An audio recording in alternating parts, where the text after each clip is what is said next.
Cool. I think it says we're live now. Awesome.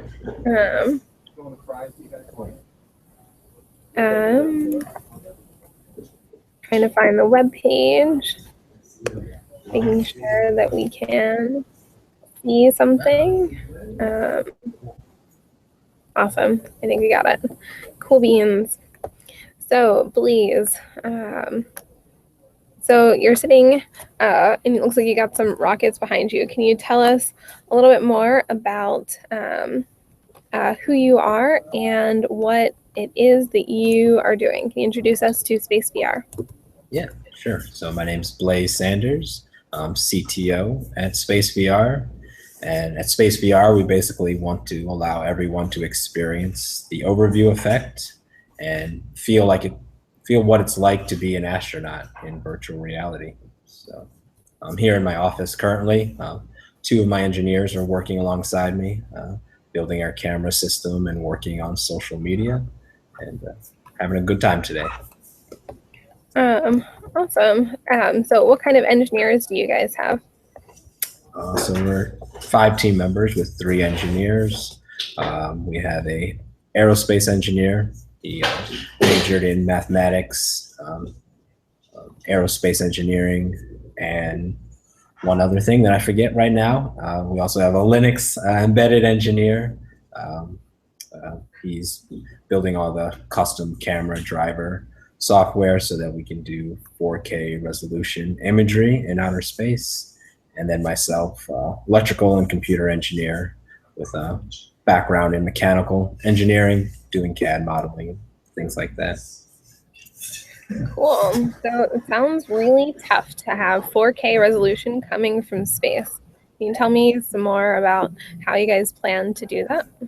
Yeah, sure. So we're using the Sony sensors. Basically, we are flying a NVIDIA TK1 into space. It's basically the most powerful computer per watt that you can send anywhere. So it's really low power for the amount of processing power that it has. It also has like GPU acceleration and things that will allow us to do computer vision methods in the future.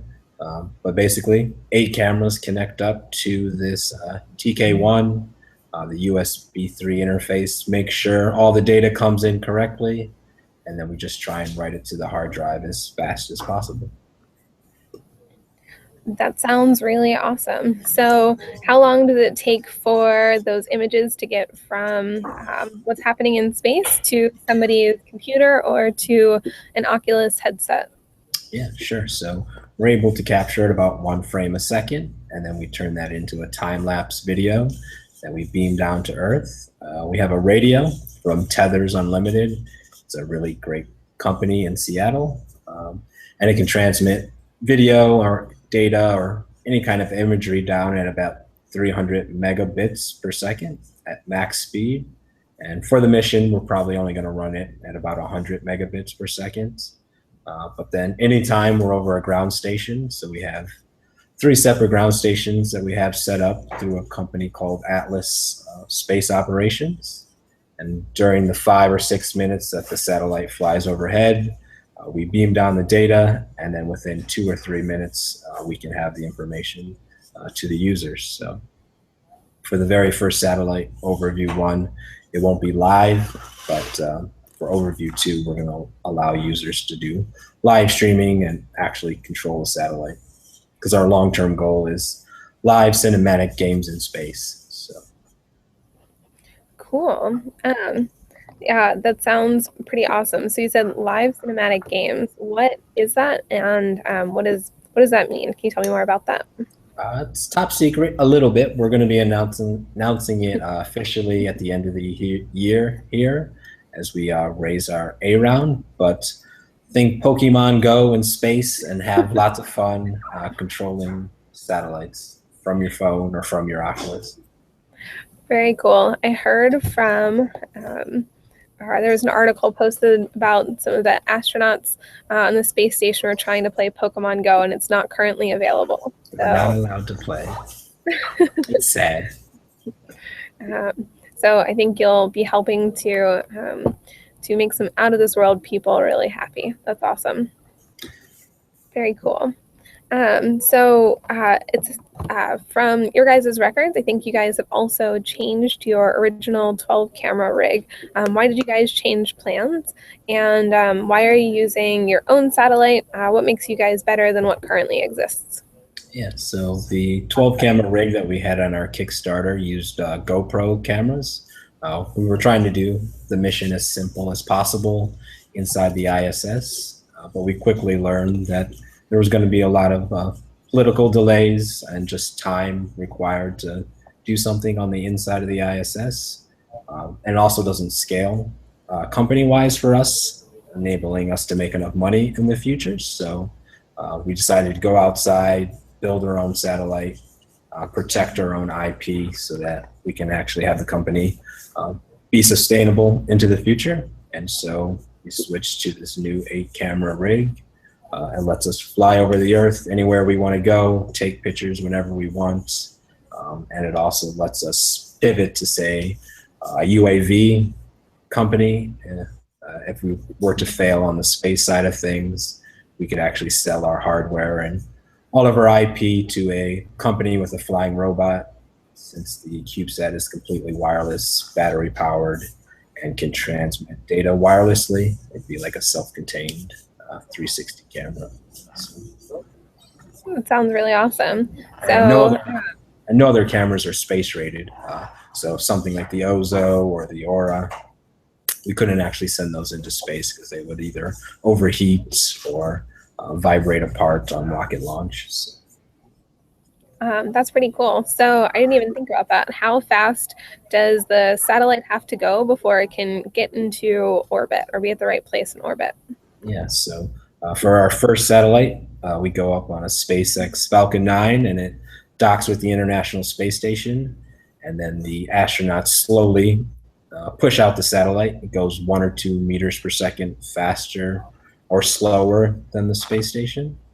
And so we're going just over 17,500 miles per hour when we're in outer space.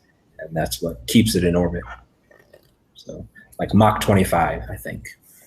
Pretty fast. That's pretty awesome. So how does it get off of the rocket ship, and at what altitude will it stay? What are you guys aiming for? Yeah, so the International Space Station is at 405 kilometers, which is about 250 miles. So it goes inside of the International Space Station, and then the astronauts put it onto the JAXA side of the space station, the Japanese element of the International Space Station, and then it gets spring loaded and ejected from the space station from there. Sounds like a lot of coordination. So you've also said that you've been to SpaceX 10 times. How did you guys get connected with them? It sounds like a pretty awesome opportunity. Yeah, so SpaceX I had visited probably back in 2010. So over the last 6 years, I've gone about once or twice a year just to see what they're up to. Have a couple of good friends down there. And so we just love what SpaceX is doing. They put a 360 camera on their drone ship that was in the middle of the ocean, and that was some really cool footage. We might have given them that idea, but it was really cool. And so we're actually not working with them directly. We work through SpaceX with a company called NanoRacks. They've launched over 300 CubeSats. So we work with NanoRacks, who works with SpaceX, who works with NASA, to make sure we can get to orbit. Awesome. So rumor has it you also have something else that you're sending into space that has to do with Star Wars. Can you tell me more about that? Yeah, a little bit. It is it's probably pretty easy to figure out. It's Disney related property with cool spherically shaped satellites. We haven't worked out all the details, but it's going to be pretty exciting. We're thinking of 3D printing it on the International Space Station. So we'll see how that goes. We can't say too much yet. Awesome. Okay, well, we'll stay posted for that. So when can we start seeing live feed from from outer space. So either not quite live feed, but so when will Overview 1 be launched versus Overview 2? Yep. So Overview 1, we're actually signing the contract today, and it's going to go to the International Space Station in the middle of 2017 on a SpaceX rocket. And so that means in about March or April, it'll go up in around March, April, or May, and then we'll start streaming video down from orbit in July or August. So around that time, people will be able to see what it's like to be an astronaut. That sounds really awesome. So what does it take for somebody to see what it's like to be an astronaut? Is there a sign up somewhere, or can we just go to your YouTube channel and see live feeds there? So it'll be a mixture of everything. You can pre-order now currently on the website, and that gets you access to our SpaceVR content platform. So we're building out 3 separate apps basically for Android, iOS, and then the Oculus store for the Samsung Gear and for the Oculus. And so when content starts coming down, you'll be able to log into those apps and actually view the content. And then we will also release some free content on YouTube, since YouTube supports 360 videos also. So if you can't quite afford to buy any content yet, you'll be able to check out some stuff there as well. It sounds like a really great opportunity for students. Can you imagine how much more everyone would have been inspired as children if we were able to see that in school? Yeah, I was inspired by the space shuttle back in the day. I have a home video of me when I was 5 years old, VHS. My mom asked me what I wanted to be. Before I even finished the question, I yelled out astronaut. So watching the space shuttle and watching NASA TV with our 10-meter dish that we had in our backyard, it was always really inspiring. Awesome. That sounds incredible. So when will you be going into space yourself? Have you set a launch date yet? Yes, we actually are we went to the International Space Station last Thursday. We have a photo of us that was on a computer on the International Space Station. So that was pretty cool. So my selfie is in space. I plan to go to Mars, so probably around 2033 after SpaceX works out the bugs on their first human mission in 2027. Give it 5 years. I'll go to Mars, retire, bring the wife, bring the kids, have a good time, live out really long life on Mars, die at the age of 100 maybe after exploring everything.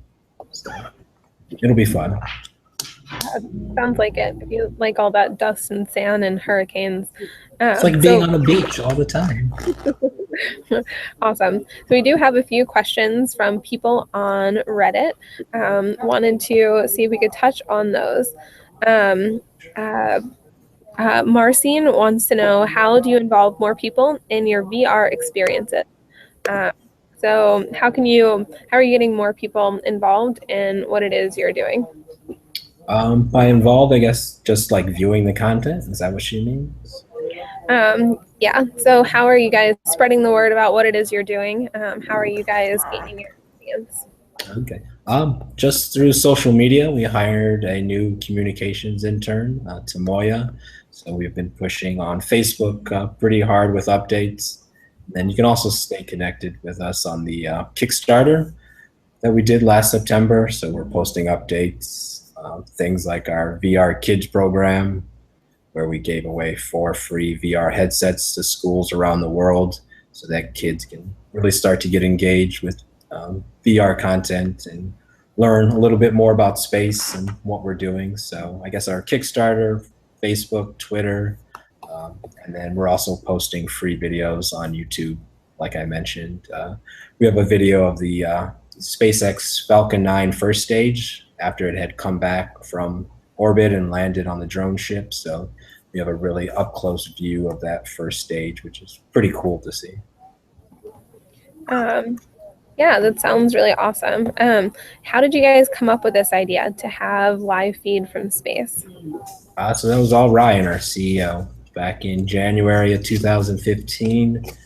He wanted to do something that would really affect the world and wasn't just another app for tweeting to people or stuff like that. So he's like, what can I do that will positively affect like all of humanity? And so he saw VR was really cool and up and coming, and he really loved space. So he merged the two together, and he wants to send all 7 billion people into orbit, so you can look down at your home town and just kind of breathe in all the beauty of Earth and see what it's like to think of smaller problems in the world. Like there's a lot. The world's not that bad when you look at it from space. Like everyone works together, everyone's beautiful. So we want to give that feeling to everybody. Oh, that's really wonderful. It's a great perspective. It's called The Overview Effect. There's a really good documentary on another. You can search it online, but it's really compelling. Yeah, I'll definitely check that out. I know I've had that thought before, when you can take a big step back and see people or communities as a whole. Usually there's a lot more working than all of the difficult things and all the mean things that people are doing to each other these days. There are a lot of beautiful things, a lot of people working together, helping each other out, but it's not always newsworthy. So I think it's great to give people that out of this world perspective for sure. Awesome. So do you have a favorite augmented reality or virtual reality app that isn't space related? Oh man, that isn't space related. That's a tough one. All I do is space 24/7. So favorite augmented reality thing that's not space related. Favorite thing in VR that's not space related is no, that's space related. Can I call a rain check on? Let me think about that a little bit more. I don't know if I do anything that's not space related in AR or VR. It can be space related too. Sorry, thought we'd ask. Let me think about that. I'll come back to that one. Sounds good. So do you have any, or time's just about over. I wanted to see if you had any last advice for anyone who's interested in virtual reality or space exploration. Yeah, AR and VR are a great way to get into things if you're like an app developer. So learning Unity 3D is a great way for you to be able to build apps for both platforms. There's a couple other engines out there like Unreal Engine as well, but both of those can be learned pretty easily from online videos. And if you sit down with people or friends that have got some experience in it, it's a drag and drop interface. So a lot of the programming is relatively straightforward. So I would recommend that. And then just go to a lot of meetup groups in your local town. In SF especially, there's tons of VR and AR meetup groups where you can learn how to program, find co-founders and all that good stuff. So. Awesome. That sounds like really great advice. I definitely would have to agree with that. Definitely, I think we're going to see a lot more fun engines and fun applications coming out pretty soon that will definitely change the world. There we go. I think it's awesome. Well, Blaze, thank you so much for taking the time to speak with us today. We really look forward to seeing you guys launch and doing awesome. Thanks, Rosie. Yep. Have a good one. You too.